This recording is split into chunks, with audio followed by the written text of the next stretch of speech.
Oi pessoal, sejam muito bem-vindos a mais um vídeo do canal e hoje eu vou trazer mais um caso criminal. Então, se você gosta desse tipo de conteúdo e desse tipo de informação, já se inscreve para ficar por dentro sempre que sair vídeo novo e também não esquece de deixar o like no final do vídeo se você gostar do conteúdo. Então é isso, eu vou puxar a vinheta e vamos começar o caso de hoje.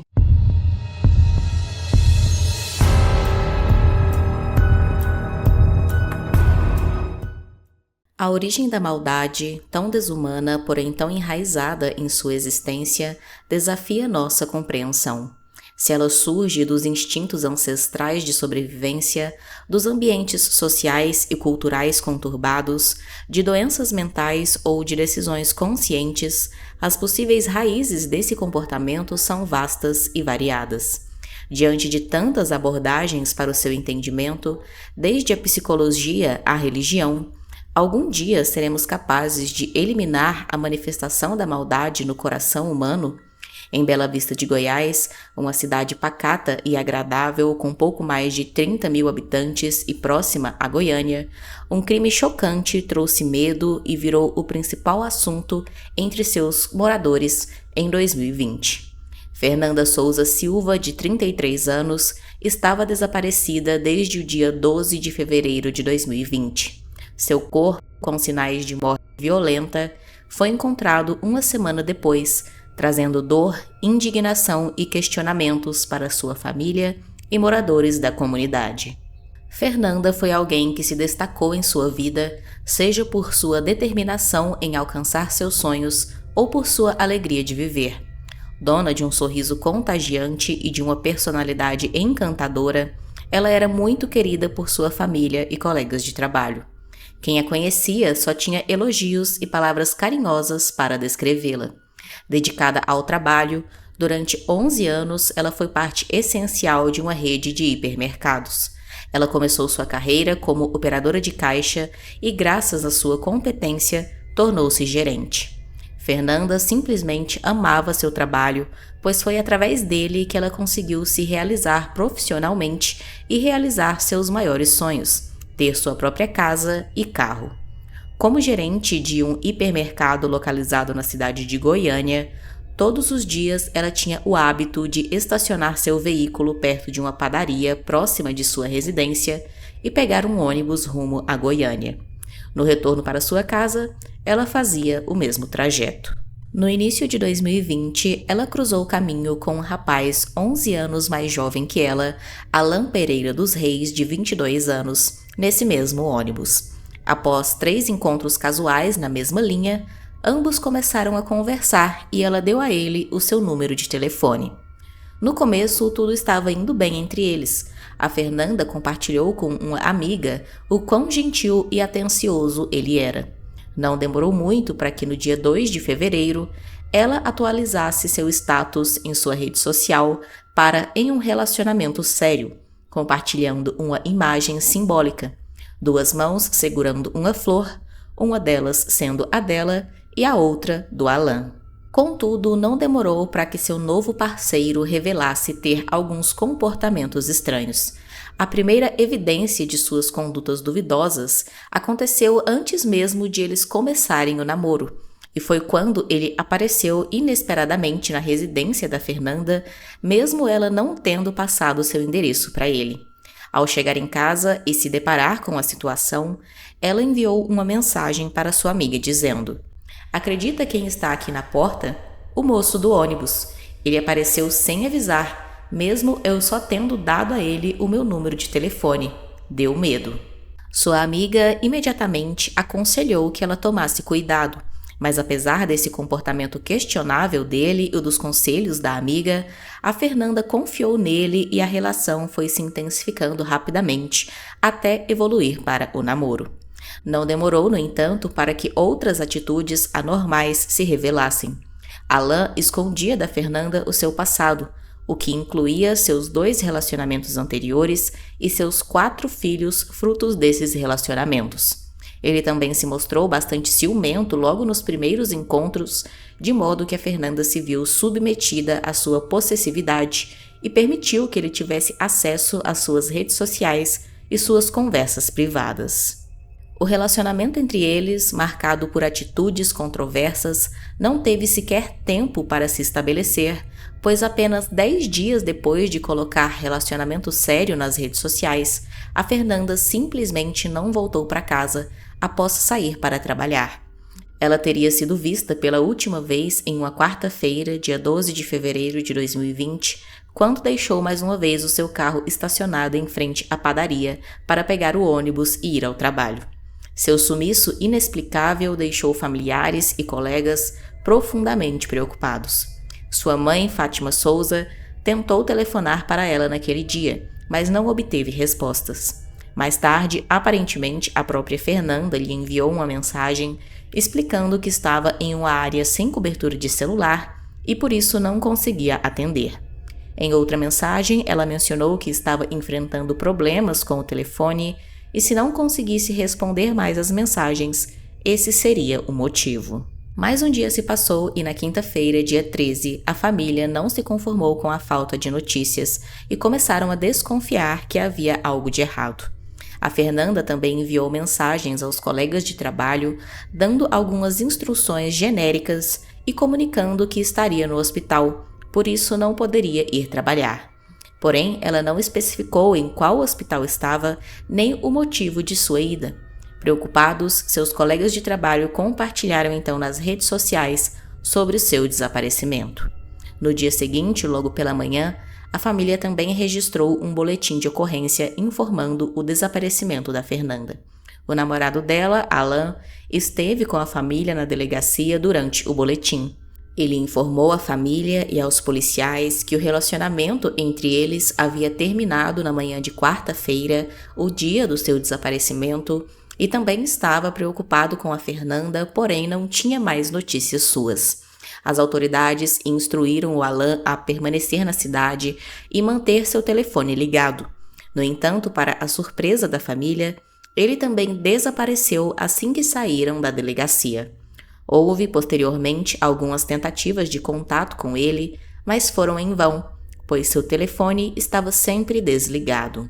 Angustiados, os familiares voltaram nos dias seguintes à delegacia de Bela Vista de Goiás em busca de informações sobre a Fernanda, mas ainda não havia notícias dela.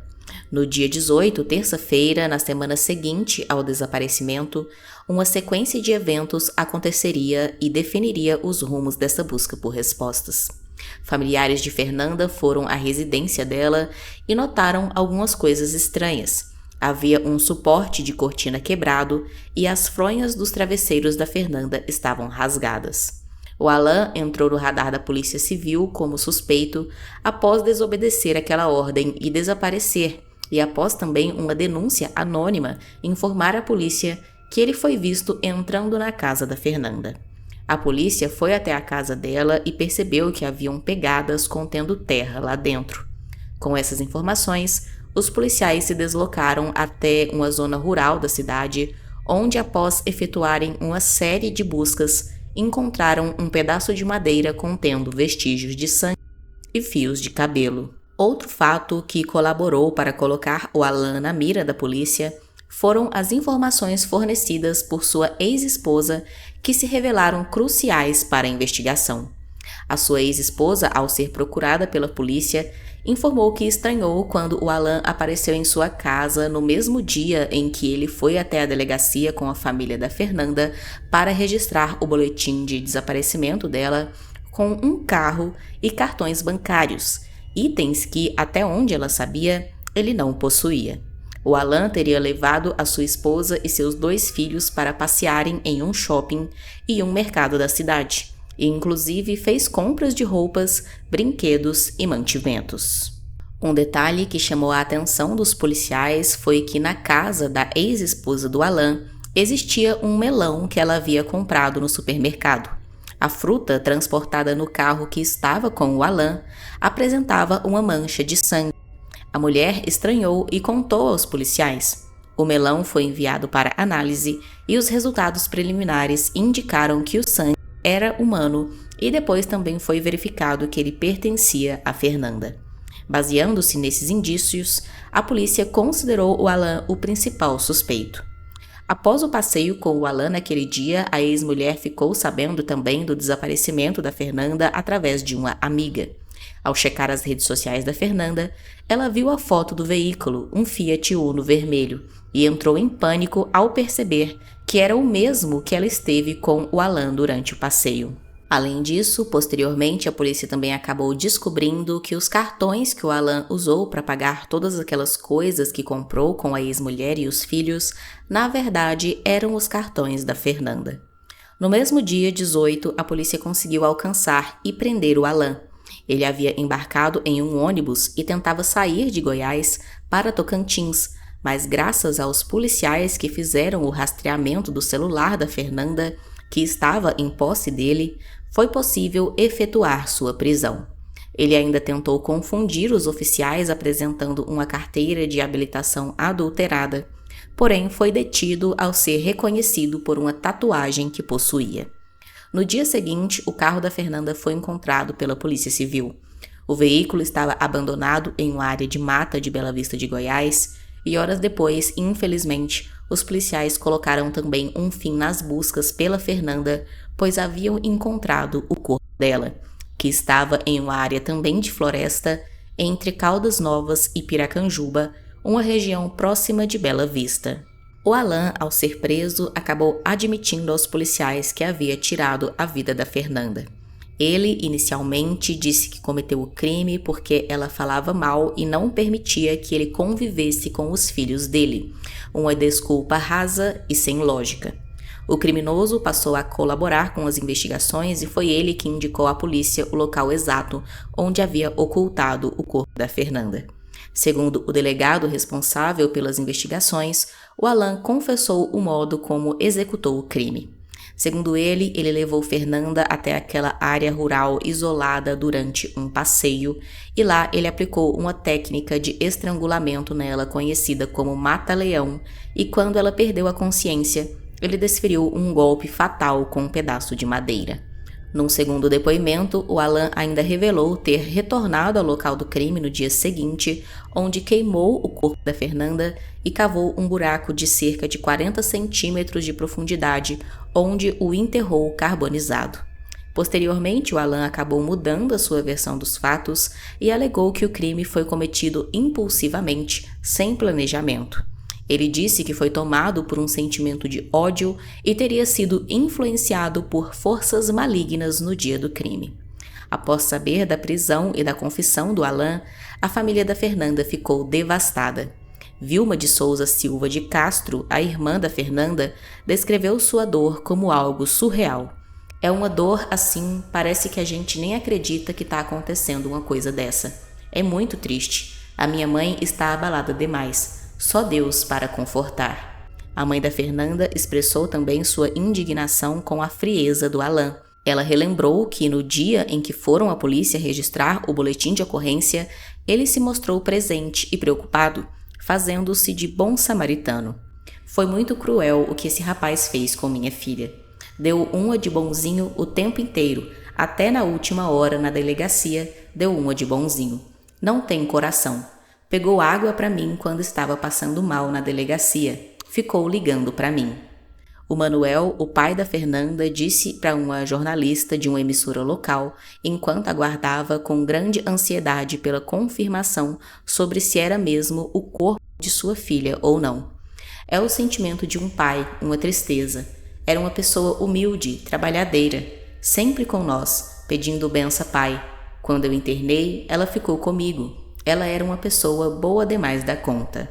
De acordo com a polícia, o que mais chamou a atenção foi a frieza do Alan após cometer o crime, quando ele compareceu à delegacia simulando preocupação com a Fernanda e sua família, inclusive prestando apoio aos familiares dela.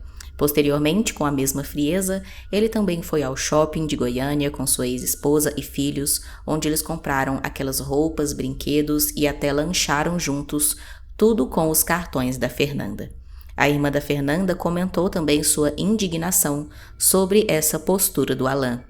Vir aqui ver o sofrimento da mãe e ainda depois sair, usar o cartão dela, comprar roupa, levar filho e esposa no shopping é muita frieza, muita maldade. Pessoas que conheciam o Alan antes de tudo isso também foram ouvidas e uma ex-colega de trabalho dele contou a um jornal local que ele sempre foi um homem mulherengo e também sempre teve um comportamento estranho e até mesmo violento no trabalho, pois ele ameaçava as pessoas ao ser contrariado. Segundo esses colegas, ele era uma pessoa com comportamento violento e difícil de lidar. No dia 22, apenas 4 dias após a sua detenção, o Alan foi encontrado sem vida em sua cela. Segundo informações da Superintendência de Segurança Penitenciária, ele ocupava uma cela individual.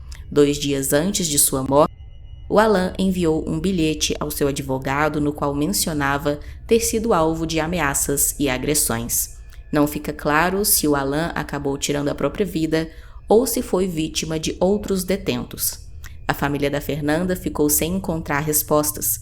Por que tamanha maldade? Por que isso foi feito com a Fernanda? Uma coisa é certa: a maldade visa 2 objetivos: a morte e interesses próprios. Nesse caso, ao que tudo indica, o Alan simplesmente tirou a vida da Fernanda por interesses próprios, para poder ficar ali com o carro dela, com os seus cartões. Talvez ele tinha a intenção de ficar até mesmo com a casa dela. Só não dá para saber como ele pretendia fazer tudo isso, né? Afinal de contas, era claro que a polícia chegaria ao rastro dele. E além disso também, como ele também perdeu a vida no fim de tudo, fica difícil fazer ali mais interrogatórios para saber realmente a completa verdade. A Fernanda era uma mulher feliz, sorridente, pacífica, sem inimigos, bem-sucedida e cuidava muito bem dos seus pais, e era muito amada por toda a sua família, e são com essas qualidades que eles desejam preservar a sua memória.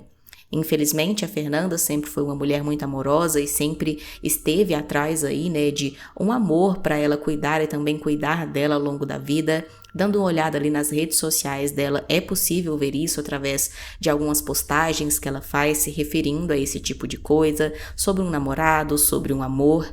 Então, no fim, o Alan acabou provavelmente se aproximando dela e se aproveitando desse lado tão humano e amoroso dela apenas para fazer esse tipo de atrocidade com uma pessoa que era tão boa e só tinha bons sentimentos para oferecer a ele. Deixe aqui nos comentários qual a sua opinião sobre esse caso, se você já conhecia e se não, se achou interessante conhecer. Também deixe aqui usando a hashtag sugestão um caso que você acha que seria interessante eu trazer para o canal. Se inscreve se não for inscrito, deixa o like e é isso, até o próximo vídeo.